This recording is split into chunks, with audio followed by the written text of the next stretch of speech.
Welcome to the Journey 2020. I'm Charles Morris, where I come to you every Monday at 7 p.m. Been doing so since 2013, and I guess it's kind of like a regular routine. But guess what?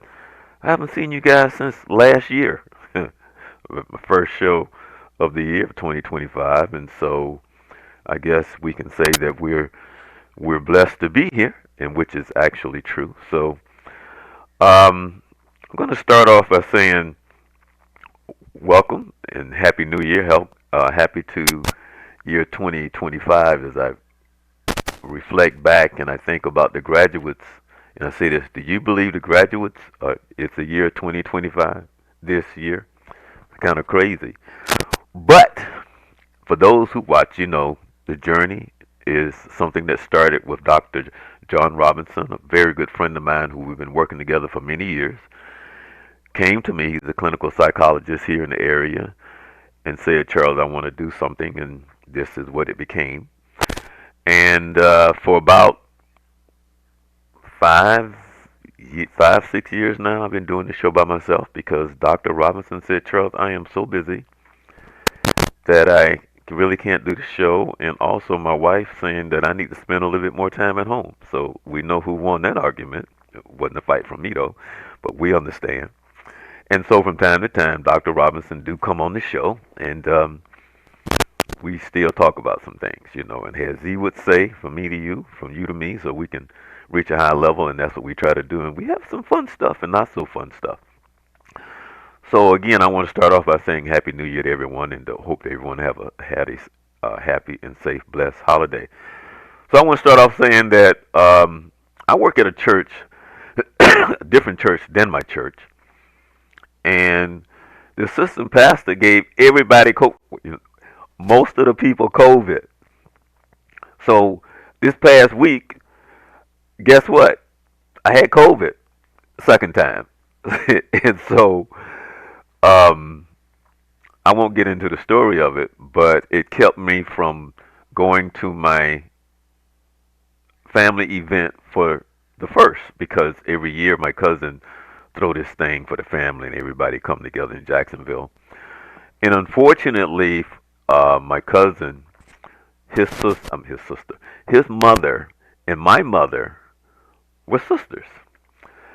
And my mother's sister had 15 kids. Well, actually, she had 18 because she lost three. So she had 15 kids that we grew up with.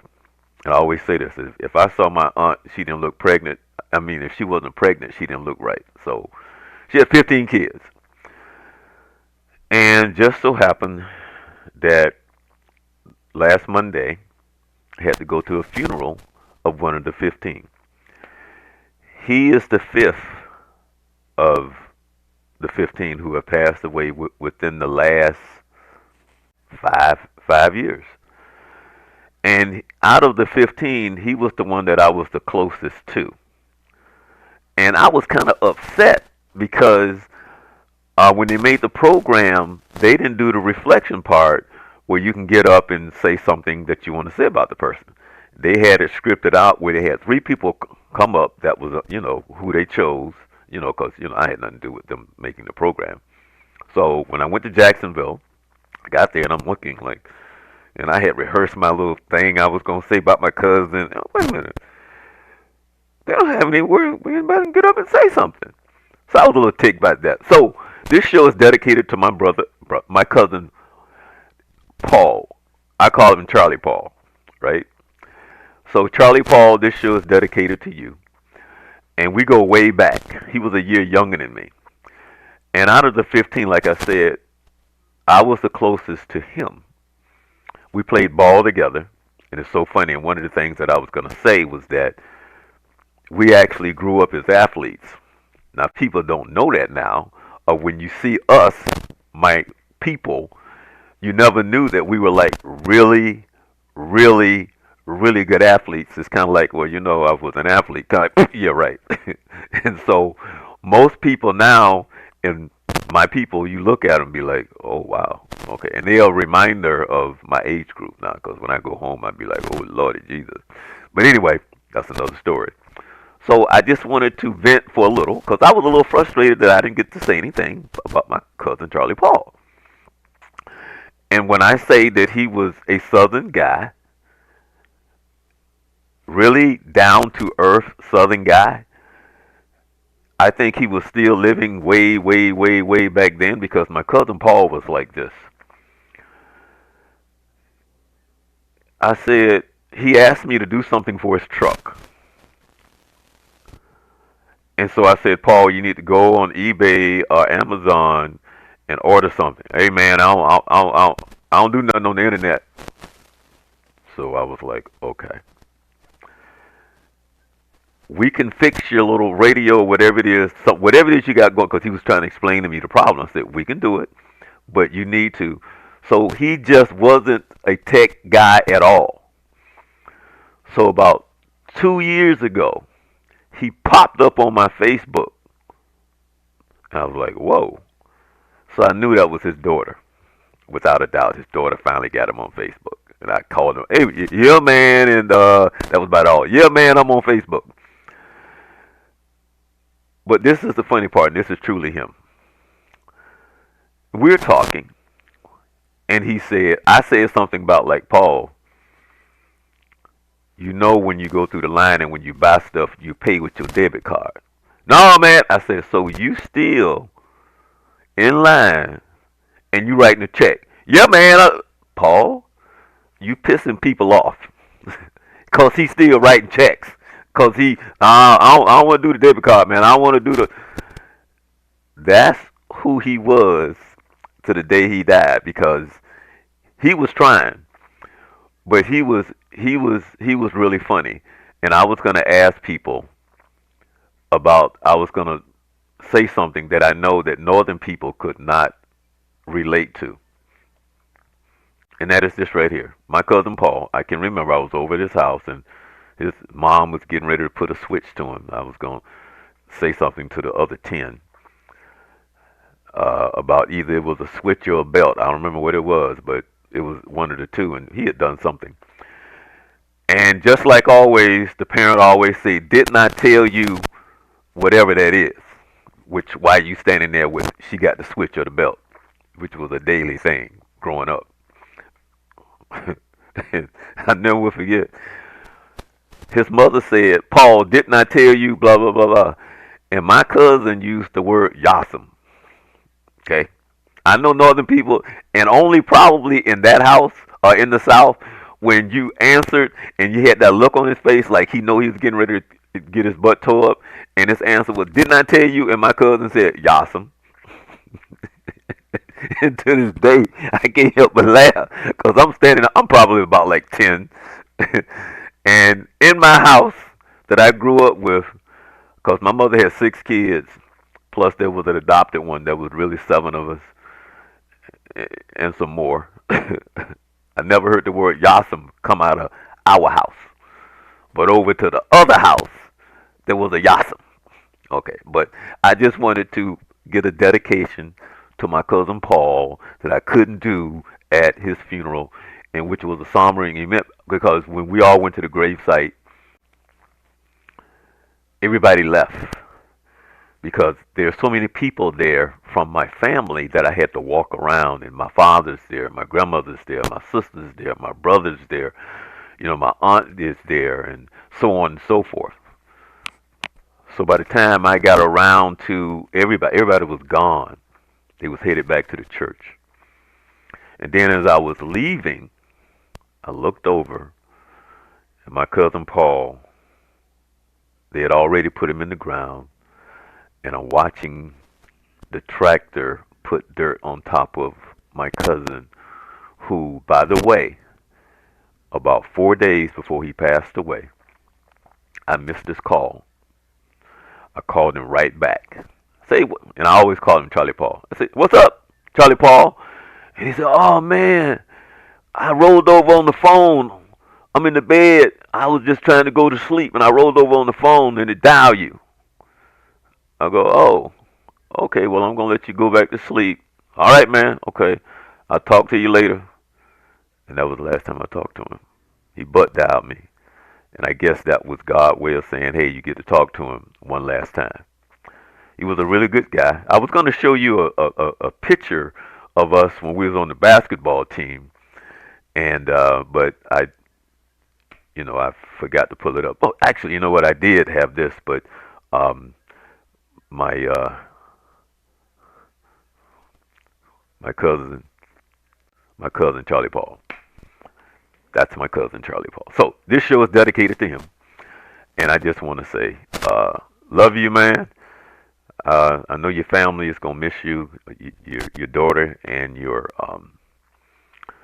grandkids. So blessings to you.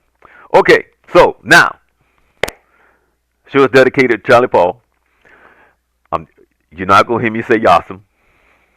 That's not gonna happen.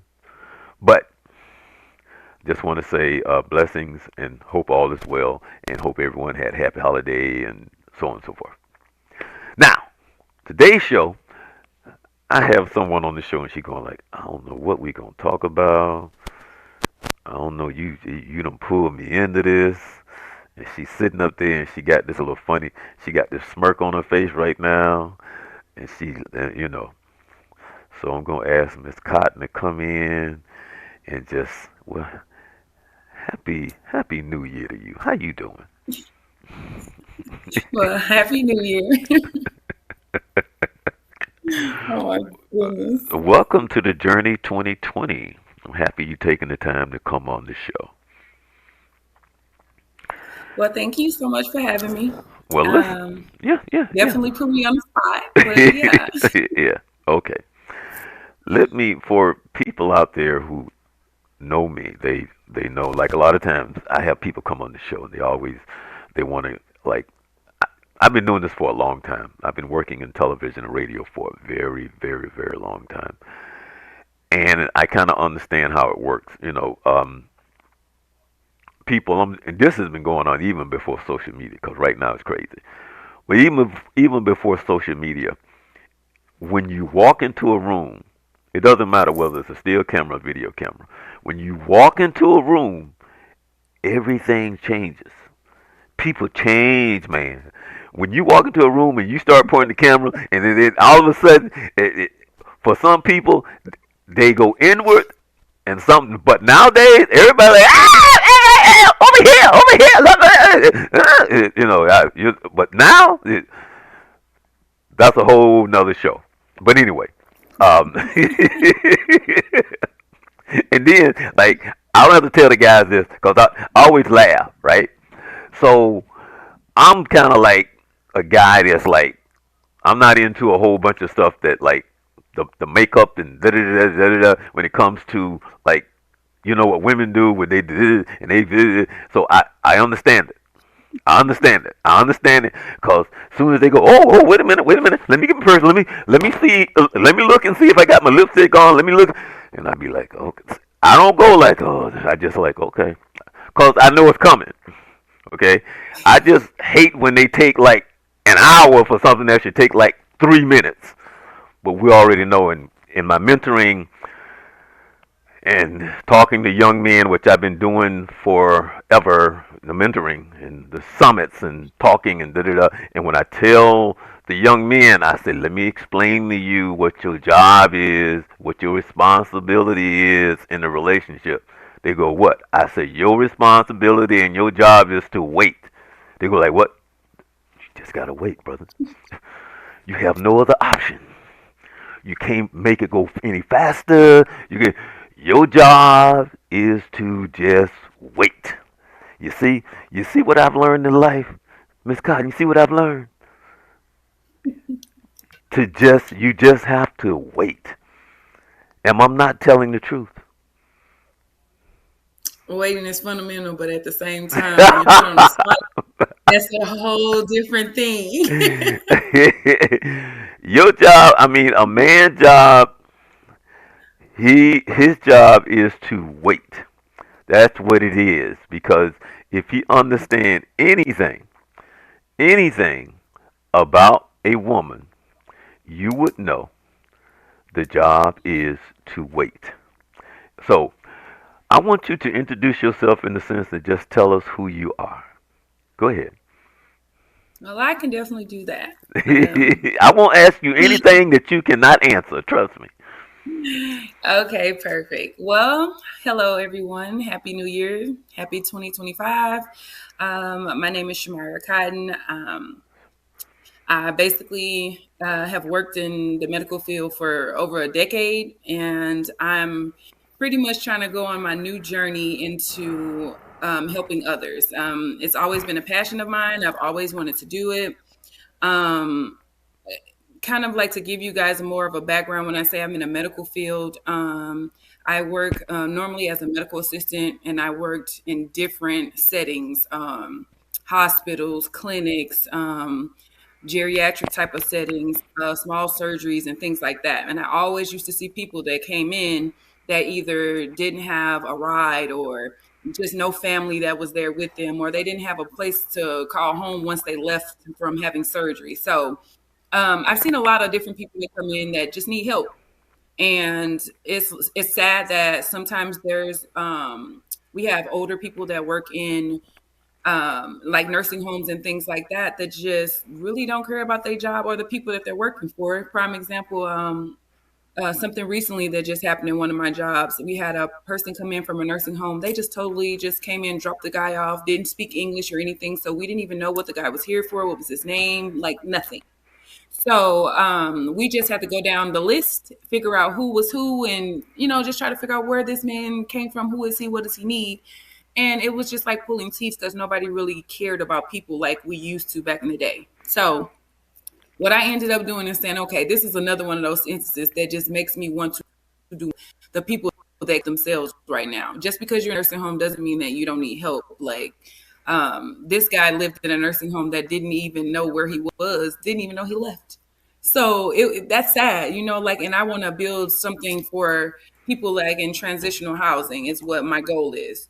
Um, I pretty much say all of that to just say that there's too many people out here that need help, but they don't get it. And it's not because they don't want it, it's they don't know where to go and how to get it. And I want to be one of those people that open up a transitional housing foundation that caters to people more than just them living there, just saying, oh, here's a house for you. No, I want to create a home for them. I want to help them on their journey, help them find resources and things like that to be able to prosper. Like it's just because you're going through a bad time doesn't mean that you're not going to get out of it. But if you have people standing behind you that can actually help you to achieve that, that's my goal. That's where I want to step in and take the reins on just opening up the home for people. Like the geriatric man that I talked about before, he needed help, nobody was there for him. I want to be that help for him. I also want to help women and battered children. That is a big, I guess, a big hole that I've noticed also with being in the healthcare, which things I can't really talk about. But this is very sad that they have nowhere to go, or the area that they live in, there is nothing out there for them to go to. They don't have the resources. I want to be able to be that resource for them so that they are coming home to something, or they're getting help that they need to be able to go from a terrible situation to a great situation later on. And I want to be that person that they look back on and say, hey, you helped me and I really appreciate it. Like that's what makes me feel good. So me trying to open up this transitional housing is like my little baby. Like this is something that I've been working on for a very, very long time, and finding different areas that are basically in need of that. It's everywhere. There's no like one place that's just doing just peachy keen unless you're in this rich great neighborhood that nobody needs anybody. But nowadays everybody needs somebody, and I definitely want to be that somebody and give out any information that I can come across, any resources. If you need help writing a resume for a job, you need I don't know, just a ride back and forth to get to work, or you're trying to do something positive with yourself, I want to make sure that I can give you resources for that. I want to be more than just a regular transitional housing where you just live there and that's it. No, I want to help you to get to where you need to be so you can maybe own your own home for, in the next 5 years or so. Like you're not stuck. Like it's just you don't have the resources. And I just want to be that tool that helps people to prosper in life, if that makes sense. Oh, Okay, well, you went a little bit. You went a little bit further than I was ready for, but that's good because Okay, I'm sorry. Did I just get so I excited know. about No, no, talking? no, no. Well. Let me start here. Let me start here. Now, let's go back. Let's go way back. Okay, where you from now? Where you were born? So originally, I am from St. Louis. I was born and raised in St. Louis, and then I actually lived in Colorado for 8.5 years. Mm-hmm. And then I moved to Florida, and I've been staying in Florida for the last 4.5 years. Okay, and do you have any siblings or brothers and sisters or children or? I'm the only girl, Ooh. and I have five brothers. Okay. And I have a daughter, and she's Okay. 14. And Mm-hmm. I have a dog daughter. She's 8.5. That's about it for right now. I'm cool. Okay. Where'd you go to school? I went to several different schools. So I have, like I said, a background in the medical field. So originally, I graduated from Belleville West. That is in Illinois, actually, Mm-hmm. right across the river from Missouri. Mm-hmm. Most people probably don't even know what that means, but yeah. But to start my journey within healthcare and things like that, my background is basically I went to school for medical assistant first, Mm-hmm. and I knew I wanted to do more. So I went to school and got my bachelor's in healthcare administration. But then I was like, okay, this is not enough because I want to be able to run things. I want to be able to be behind the scenes on hiring the people that are coming into these clinics and make sure that they really want their job. They're into it. So I'm like, I'm going back to school. So I went back to school and got my master's in healthcare management. So I'm a continuing education type of person. Like I'm always finding new resources for things. And I just, when it comes to school and stuff like that or learning something new, I'm your girl. I'm going to figure it out. I'm going to find out and we're going to do it together type of thing. Oh, okay. Well, all right. Well, you touched on a couple of things that I'm just going to make a quick comment on. Um, One of the things that I learned because you grow up extremely naive to a lot of things that's uh, Mm-hmm. that's part of the everyday world. So you're kind of naive to it. And um, my aunt, who was a doctor, kind of educated me on some things.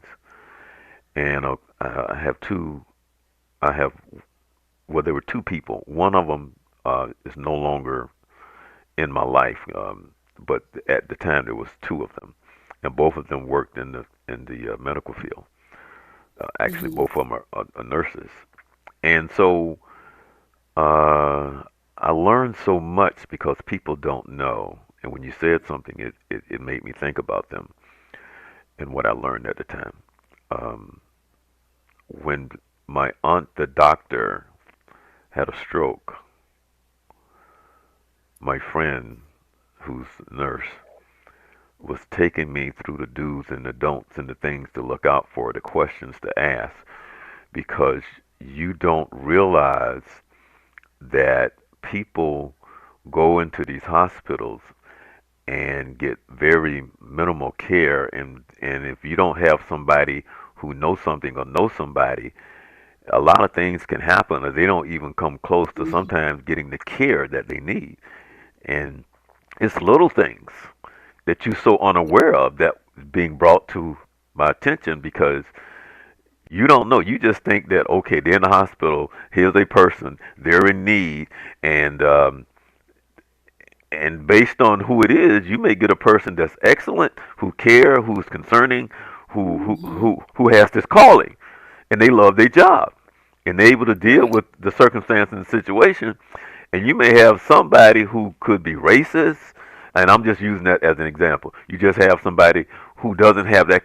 You know what? Let me shorten it up a little bit. You may get somebody who may not have a concerning spirit.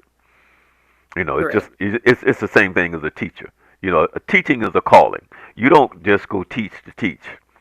Teaching is when you go into the school system. That's a calling. You have to be called to do that. To be effective. Okay. So when you go into this medical field, and people who you are, their lives are in their hands, but they don't have a real concern in the sense. You know, something is making sure there's water in the room, just making sure that they're changed, just little things.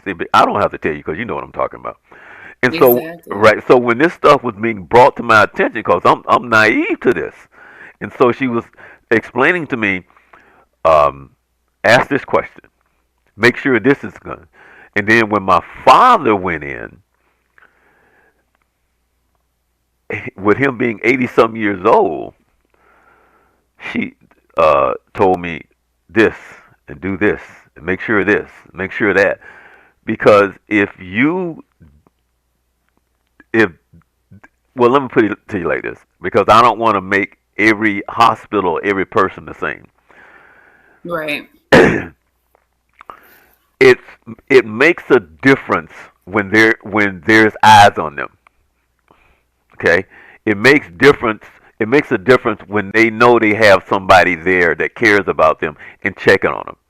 It makes a big. That's Definitely yeah. does, and it should, but Right. it does. Right. Let me put it that way.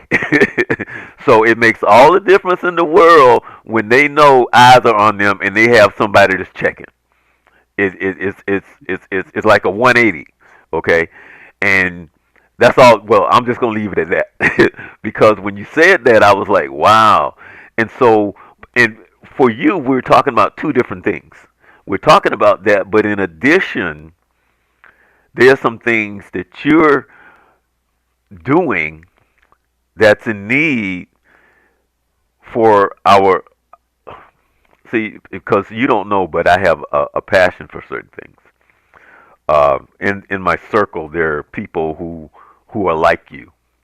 That was one of the reasons why Deacon Taylor, who is one of my mentors, my pastor mentors, who I've been working with for a very long time, gave me your name. And when he gave me your name, he told me what you were doing, and then I looked. I'd be like, oh, okay, well, I got to talk with her because when you run into people like you, that is something that God has put in you and in your spirit. So when you're trying to, because what you do is what Christ would be doing, or what Christ is doing, because you're helping his people, and that is a calling as well. But I want you to talk a little bit more about what you're doing and what are your plans for the future. But let me first see there's stuff that you don't know about, which is what I like. So what I'm gonna do is let me do this I was first. like, you're so secretive and didn't really tell me. So I'm like, But what see, are we doing right now? right? So nothing. We just gonna go to your, we gonna go to your website, right? Right? Right? You just go pull on my page like that. Okay. Uh-huh. Right? So tell us about your site. Let me see if I can get rid of this. I don't know if I can, but let me see. But anyway, yeah. Go ahead. So this is Moving Pieces Transitional Housing, which is the business that I am starting so that I can help these people that we were just discussing. Like everybody, any walk of life, like it doesn't matter where you come from, it doesn't matter what your background is, it doesn't matter what situation you're pretty much in. So if you scroll up just a little bit and look at the logo, I'm gonna try to touch bases on my logo and what it means. And Which one? This one? so This one? yeah, it's the same. Yeah. Okay. So moving pieces, transitional housing. This is like I said, my baby. I did everything myself. I'm very hands on with everything and learning how to do things. So from the logo to the website to videos, anything that has to do with my business, I did myself. Okay. Okay. So the logo itself has meaning to me specifically because if you see the little people that are different colors going around in a circle, that represents all the people from different walks of life, no matter what it is that they have going on in their situations, right? Right. Mm-hmm. And the house that's in the middle or in the pieces that came together to build the house is what I want to represent to bring those people together to be able to be that bridge, that gap that is building their future and changing their life. Because just because you're in a bad situation at the moment doesn't mean you'll always be there. But if you have somebody that with those resources and things to basically help you and guide you to, a higher calling that you may have or get out of a situation that you're in, this is what you need. This is our house. This is us coming together as one. So that's where I came up with this logo and why I wanted to be able to make it myself versus me going and just, finding some site and just telling them, hey, make this logo. Like, no, I want it to be all inclusive, all meaning something as one, not just random things. So Mm. Oh, okay. yeah, so And that's pretty much what that's all about there. And there's videos and things like that that kind of gives more of an insight about the transitional housing that I want to build versus what we already have out there. Like I just want to be that bridge, that gap that, helps people out no matter what's going on. If I don't have the resources for you and I know your situation, I'm going to do my best to find those resources for you. Um, so, so that's like my mission and vision is just totally to help people just bridge that gap and build a better life for themselves. mm, and so, where are we now in your journey? At the moment, what I am trying to do now is it's the area that I'm in. Apparently, so I right now I'm in Poinciana. Hmm. And I've been looking at different properties and things like that are in this area because this area has absolutely no transitional housing whatsoever. As well as I've been looking in downtown Orlando area. And they have a couple of transitional housing out there, but they're not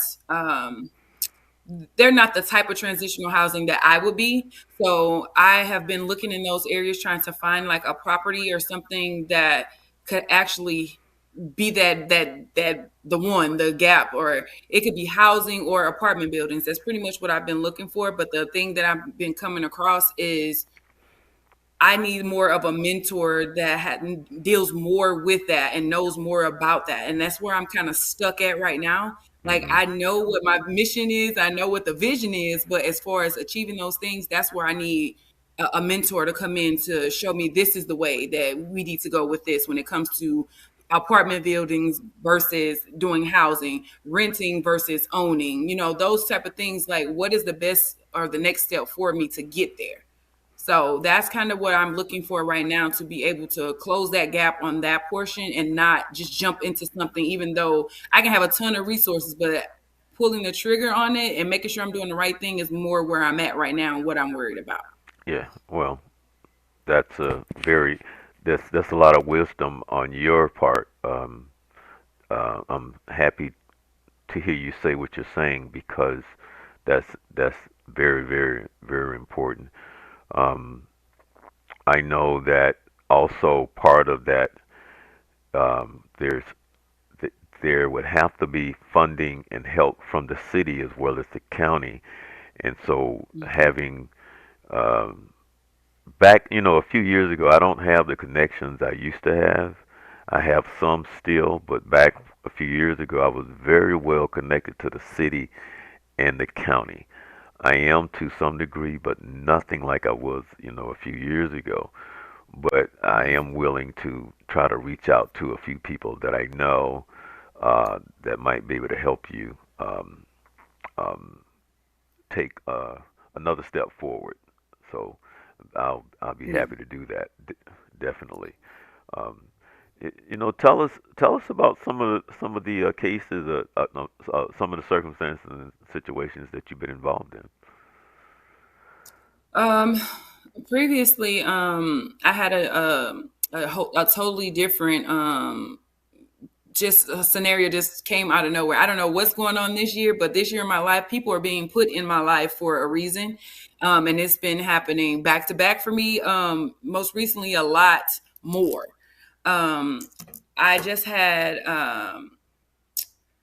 like a run of like me just taking a break from work. I had surgery and stuff like that. And I was just like not really doing anything. And I'm supposed to be at home healing and just relaxing. But me, I'm not one of those people that just want to sit still. So I just started looking up online, like where can I go volunteer at to just do some stuff, even though, I can't lift and do a bunch of stuff like that, but I can help out like in other things like little pantries and stuff like that.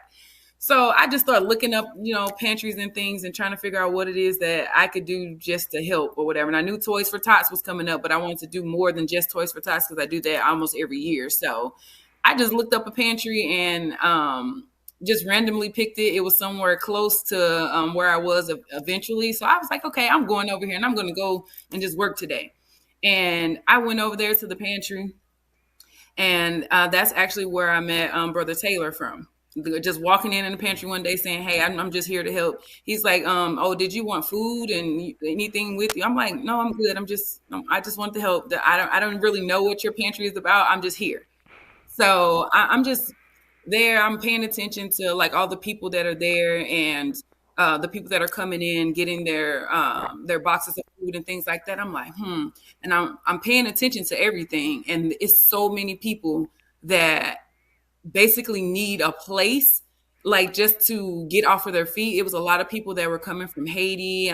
There was a lot of people that just in general needed help. Like it was just people from all walks of life.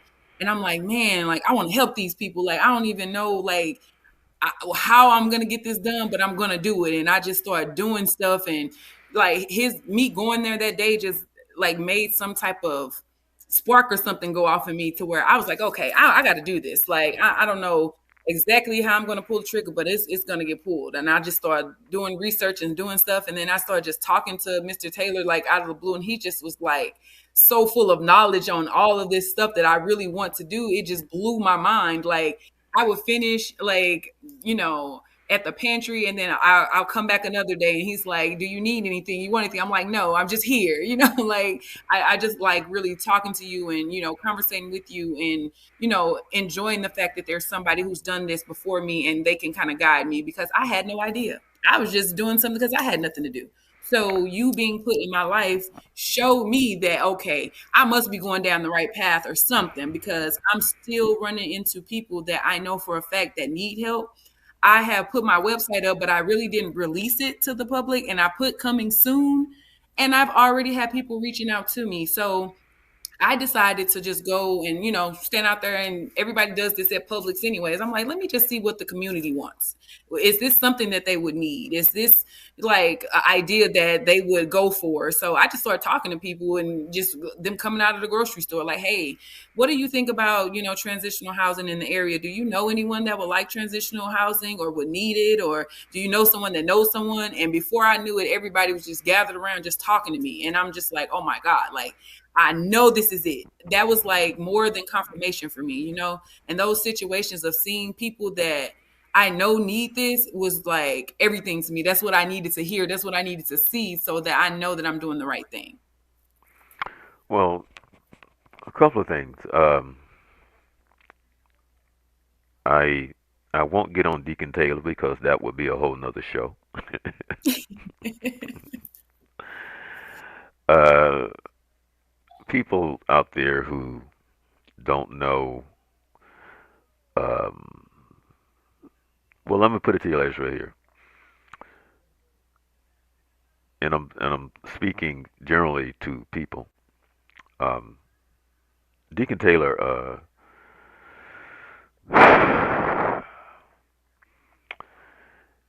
if you was just to sit, and I'm speaking, and hear some of his testimonies, you would be blown away.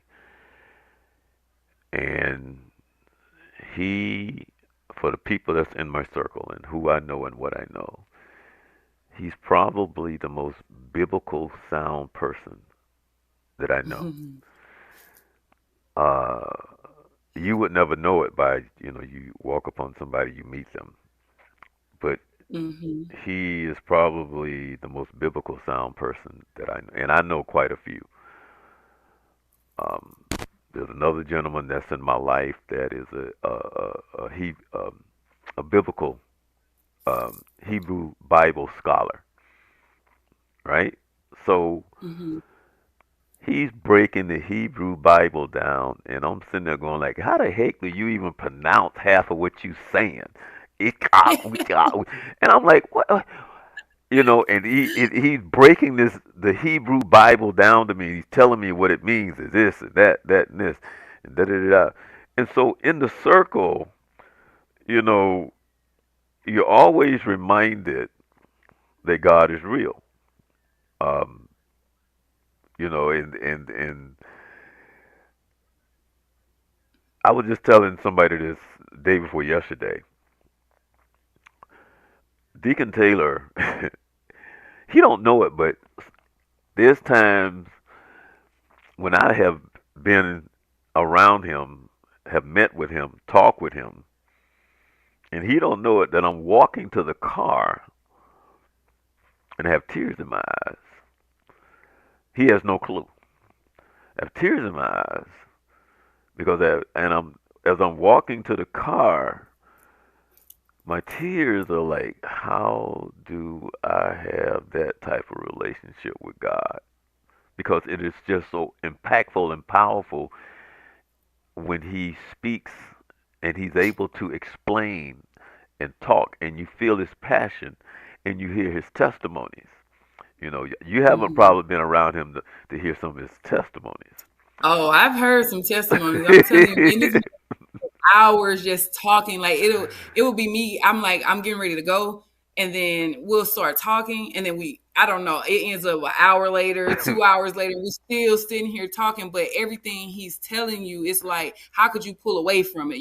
Like Yeah, it's exactly. like you're soaking up all the knowledge that he has. And I was just like, where did this man come from? Like, how out of all of the pantries in that I could have picked or came from, like, I picked that one. Like, you know what I mean? Like, Right, that's just crazy to me. Like, I'm telling you, like, I know for a fact, like, people are literally put in your life for a reason. And I know hmm he is definitely one of them. right, And I just still couldn't do anything but take in from what he's always saying. Like, I don't know, the hours that we spend talking, I'm taking notes. And once he started doodling and he started writing his little notes, oh, it's going down. Like, he's really finna spit some knowledge, and you better prepare yourself. So right. mental Yeah, notes is not enough. You need to, when right, this man talks, you need to get out a pad, okay? And get right, the writing and taking notes, right, okay? right.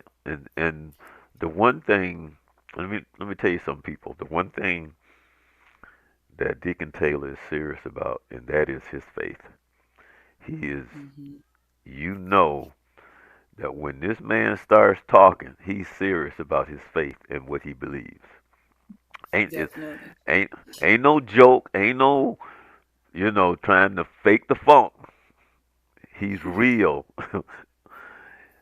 And when he starts talking about the Holy Spirit and the do's and the don'ts, he's real. He's real. And so that's all I can say. But there's times when I have come to him.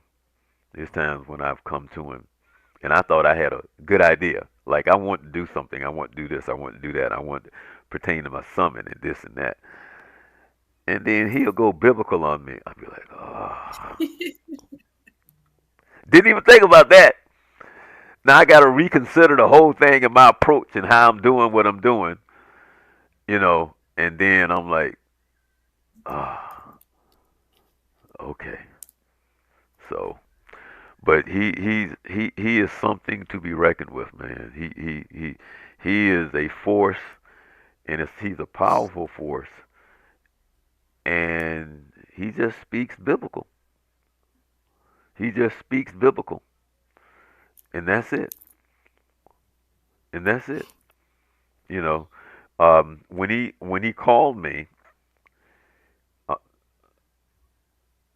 and then he gave me the information, I was like, oh, okay. But see, that's why I don't have a problem talking to you,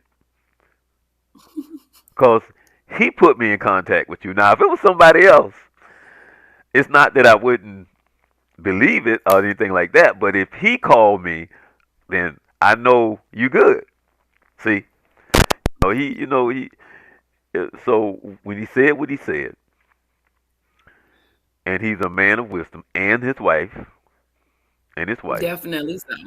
and the work that they do is just awesome, just awesome. It's just awesome. But I want to thank you so very much for what you're doing. I want you to let me see. It's January now, so come June, we're gonna have you back on the show. You're gonna give us an update, and we're gonna hear more about what God is doing and how God is using you. But let me ask you this: where did you get this passion to do what you do? Where did that come from? I think the first time that I've ever wanted to do anything, as far as like helping people, Hmm. was when my great grandmother, she was sick, and it was just old age. It wasn't like she had any diseases or anything like that, but she ended up having to have, home health care come in to, help take care of her and stuff like that. And I went over just to, just to check in one time, and I'm just walking. I'm so used to coming to the house and her saying one of her little smart comments or something like, "Shamira, is that you, gal?" And I'm all like, "Yeah, it's me." And then I come in the house and I don't hear anything. So I go in there and I'm like, Granny, I'm like, "Are you okay?" And she's like, I don't know. She's like not there. Like she's not coherent or something. I'm like, what is going on? Like this is not her. Like something isn't right. So I'm walking through the house like, where's the nurse? She's in there on her phone talking to her boyfriend and just chilling out, just ignoring my granny. So I'm looking, I'm like, she hasn't been changed. Like there's like, did she eat today? Like what? Why are you here? Oh, that kind of flipped the switch in me right then and there, and I was like, oh no. I said she got to go. I made her leave that same day. Like you got to go. I called. I talked to the company, and I was like, I don't know what happened to the lady that we had originally, if there's a way that we can get her back. But this person that you have here today, they are never allowed to come back here. I'm like, she's not paying attention to her. She hasn't eaten. She's soiled. Like, she's not even coherent enough to talk, to say hi to me. Since when? That's not her. So, long story short, on that part, we end up getting another nurse to come in that actually loved her job, actually made sure that she was taken care of, actually was talking to her, even though my grandma really didn't, she doesn't like strangers. She's always, you got these strangers in my house. Hmm. But once she got used to her, and like she actually would talk to her all the time anyways.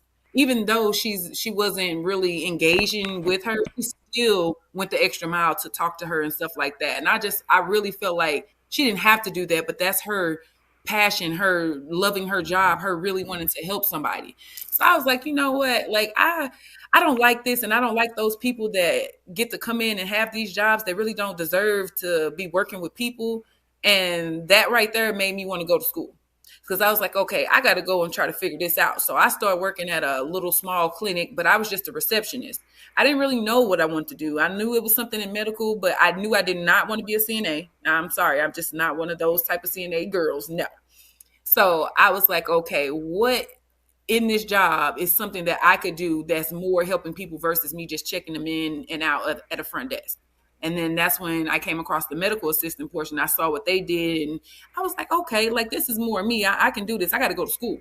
So I formulated my plan. I'm like, okay, I got to go to school for this. I got to do this. This is going to take me this long. It just started going from there. And I just kept going school, school, school until I got to where I want to be as right now. And I still want to go back to school. But it's not just to go just because and say I got a degree. No, it's because I want more to make sure what I'm doing is the right thing for people that are coming into these different facilities and things like that, to be able to get the care they need. You know, like it's crazy how many people just take jobs just to say that they have a job versus the people who are reading it about helping people or making sure that they're good. Like I love the fact that I can go and to my job and I can just help a person on a typical visit. They're just coming in, maybe they're having a bad day or whatever is going on, and I can make one little comment or do one little notion that turns their whole day around. That to me is what basically makes me feel like I did my good deed for the day, or I made sure that I put my mark in somewhere, because every little thing that you do, it still counts, because that one little thing that you did could mean the world to that next person. So Mm. yeah. Oh well, thank you for your diligence.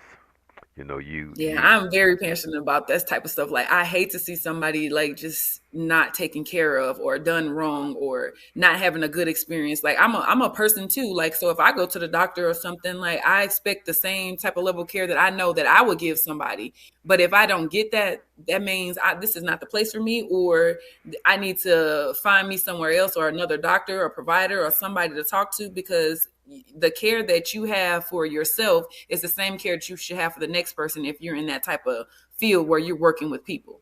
And if you're not going to treat somebody like you would treat your own mom or dad or something like that, you don't need to be doing it. And I want to be that person that get them people out of there. Okay. Well, that's the thing, though. One of the things, and what I was trying to find the correct way to say this, but I've learned in life is that a lot of times, uh, even the people that you don't think should be where they should be, which is true, but a lot of times those people are put there to expose other things as well. Hmm. And so just imagine if they weren't there, would you have the passion that you have? If you hadn't seen it?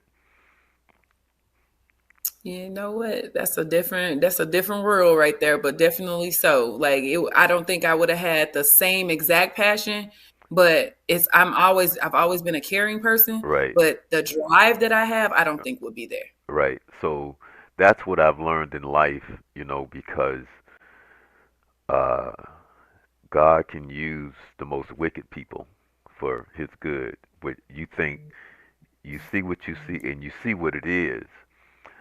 And then we have to learn that God is still in control. Um, and that's why uh, we have to do what we have to do and let God do what he does. And this Hmm. has nothing to do with you. I'm speaking in general. What happens with us, this has nothing to do with you. Now, this has to do with us in general. A lot of times when we see what we see and we want things done, we have to visually see it versus just doing what you do and let God Hmm. do it in his time. Because a lot of times we think it's not being done because we're not seeing it right then and there, and it's Hmm. it which is what I'm gonna say is because this is how we are. I said that, and then it needs to be heard like you said it. I meant what I said, which could be good, but we're coming across like, yeah, yeah, yeah, because we're a lot of times we're showing our passion. But Right. but there's another side of that too because we have to be diligent. We have to have a better understanding how it's being perceived. Because if it's coming across the wrong way, and you could have a good intent, but just the way you speak is not carried the way Christ would speak. Hmm. And how he would give the message. You have a good message, but people walk away like, "Oh, what? That's an angry person right there." Just using that as an example. And there's life lessons that I've learned as I come along the way that you have to be a little bit more patient, and people need to see less of you and more of Christ because the more they see of you is probably a lot of times because we think, well, we need to be seen like that because we feel as if though I'm doing the right thing, but we we're the way we carry ourselves is we see people see more of you the person than the will and the purpose, and sometimes it comes across swinging and it's not the way you throw the correct punch, if that makes sense. Right. Hmm. And so that's one of the things that I'm learning in life is that you have to sometimes take a step back and speak softly and to try to get your word across in a manner in which it can be heard and for the cause and the effect and always understand that you should try to give God the the credit and not you. you know, and I tell people this, and some people hear it, and some people have no idea what I'm talking about, because I've learned in life that a lot of people honestly don't know who God is. They they know of a God, and but they don't. A lot of us don't know who God is. They they've heard of him, but there's been times over the years I would be asked to go speak and do different things, especially when it comes to kids and stuff like that. And it's so funny because people ask for a bio, right? And my bio, I tell them, I give them my name. I say, tell them that I'm from Jacksonville, Florida, and I'm a believer of Jesus Christ. And they go, that's it. I said, that's all they need to know. What else they need to know about me? And they look at you. I'm serious. I mean, they look at you like you crazy. I already know they like you gotta have some more background than just that. Like, what do you mean? Right, Yeah. because everything I got came through Christ. I'm nothing without it. Mm-hmm. I've never achieved anything. What it is, it don't belong to me, and what I am and who I am. And so just tell them I'm from Jacksonville, Florida. I'm a little country boy from Jacksonville, Florida, and I'm a believer of Jesus Christ. And I never will forget one person. You know, she was introducing me, and she said it so funny. It's because she was like, and our guest speaker for today, his name is Charles Morris, and he's from Jacksonville, Florida. And he said he's a believer of Jesus Christ. And if y'all want to know about his Bible, y'all gonna have to ask him. You're right. She hurry up and threw it off like, like that ain't enough, but I'm gonna let him take it now. But I didn't get up there. I didn't, you know, Dang, I didn't say anything else about me. I'll tell people that I've been in radio and television. I say I've been in it for a long time, and I've worked on every aspect of it. But you know, I work with kids and all this other stuff. But that's my bio that I give them. And what's funny is like I do stuff and people give me bios to be part of my event. Man, I cut that sucker down, but and you know how, especially if I have to read the bio to introduce the person, I cut that sucker down and I read them. And I now, if you want to tell them more about when you get up there, then you can do that. You know, right. Gives you know, the person a chance to actually talk about themselves versus you saying all of the fluff. No, right. let's see where it's coming from. Let me see what your heart is about over here. Let me see what you really got to say. Because Eh, anybody can read anything and it's not gonna come across the same. Like, let me look you in your eyes when you say this. Like, what you talking about? right, right. And I've been associated with some an after school program, and this after school program was full of baby kids. I'm dead serious, and that's the first time I encountered, which because I wasn't used to it, where you spoke to a kid and the kid looked at you like, why are you talking to me? Right? And then I'm like, oh, because times started to change. But once the kids got to know you and they knew you cared, they was totally different. Exactly. And Yep. right, and so once they trusted you and you became friends with them, now you can talk to them. And these kids would have speakers come out there and blah blah blah. And these kids that was like middle school, 10th grade, so on and so forth, middle school, would say to some of these speakers, they would come out and then they want to take pictures. And say, no, you don't, no, you just here because you just came here and you want to use me as some, because they knew the people who cared. And the kids would let them know. The kids would tell them, you just here for a photo op. Right. They are great judges of character, that's for sure. Right, right, right. You just here for a photo op. No, I ain't. No, I ain't. I'm not taking no picture with you. They're like, wow, okay, But it was real, you know. And so I've learned over the years. I've yet to meet a child that cannot learn. I haven't met one. I've met people who learn differently, Mm-hmm. so on and so forth.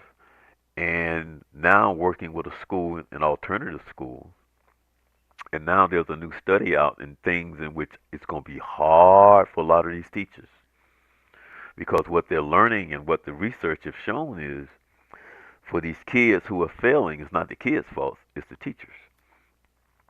Because what they're learning is all the different ways of how we learn. And the teacher need to figure that out. So the only way that's going to happen is you have to care. You just can't go pick up a check. Mm-hmm. So now they're using there's these studies, and this thing is coming out now where these teachers are going to have to go through these different measures and steps to figure the child out and the way they learn. And this one learns totally different than that one. And this test need, maybe I can't give you a written test. Maybe it needs to be an oral test. Maybe I can't give you a test that's on the computer. Maybe I have to give you a test that I have to hand to you. So they're looking at all Right. these things. And a lot of teachers, boy, you're going to get some pushback because a lot of teachers don't care and they're lazy and they're stuck in their old ways and already judgmental about when the kid walks in the room. Mm-hmm. And then the other Instead of thing, getting to know the kid first and then going from there and then figuring out what the next plan of action is supposed to be. and then for the kids that I was just talking about, when you realize what those kids are dealing with from the neighborhood and home, you be like, whoa, Mm-hmm. tragic.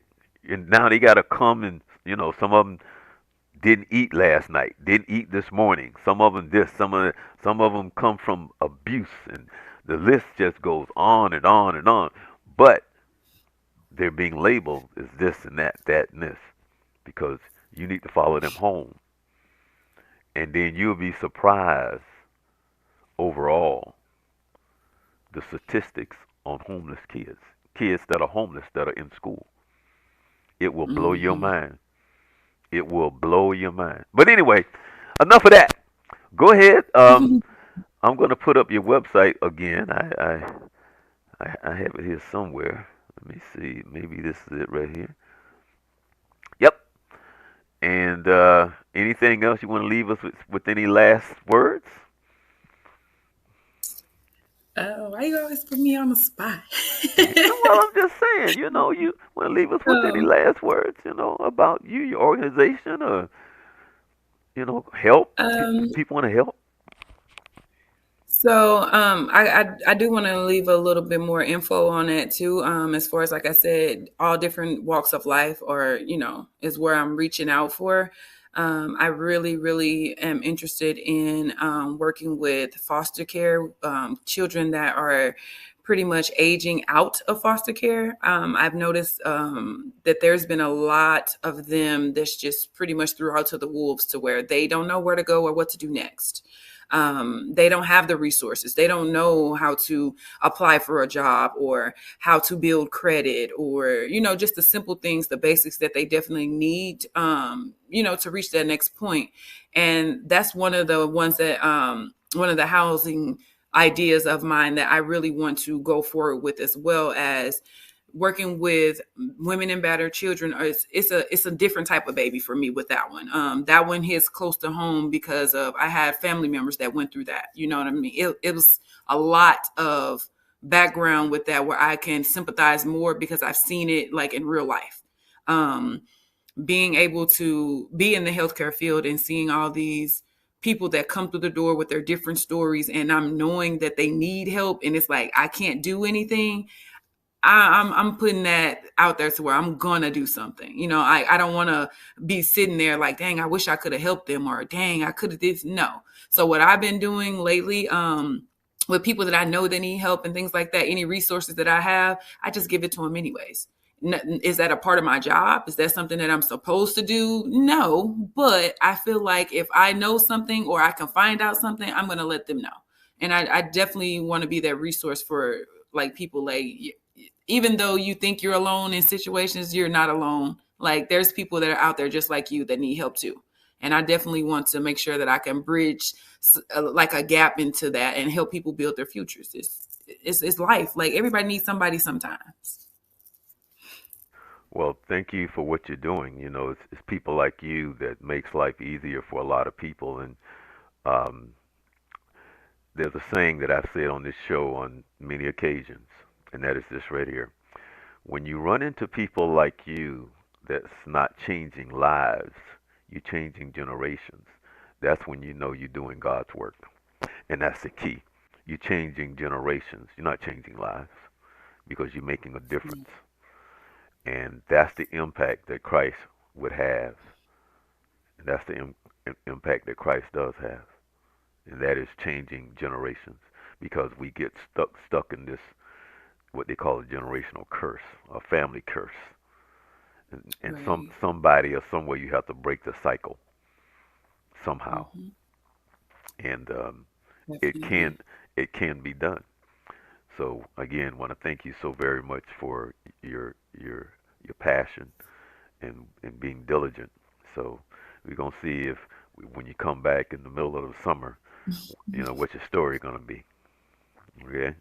All right. Well, I can't wait to tell you. I'm ready to show you produce some things that way like okay, she's been on her job. Like she was serious about what she said. Like yeah, I've been feeling great about this year. Like this year's been already impacted more than I would have imagined 2 years ago. So I'm definitely open to all the opportunities and things that are coming my way because, like I said, I keep coming across them, and I don't know why they just keep finding me, and I'm definitely gonna embrace it and do what I need to do because this is what I need to fulfill that drive that's in me. So, Okay, then. Thank you so very much for taking the time to come on the Journey 2020. We appreciate you. all right. Well, thank you so much for having me. I appreciate it, and I look forward to our next meeting. All right, Miss Shamira Cotton, I appreciate her taking the time to come on the show. Really appreciate her. Um, Make sure that you visit her website. And that's what I say. I always like people who comes on and changing people's lives, not changing lives, they're changing generations. And the work that she's trying to do, um, doing the things that a lot of us don't take time to do, don't think to do, not trying to do, don't care to do. Hmm.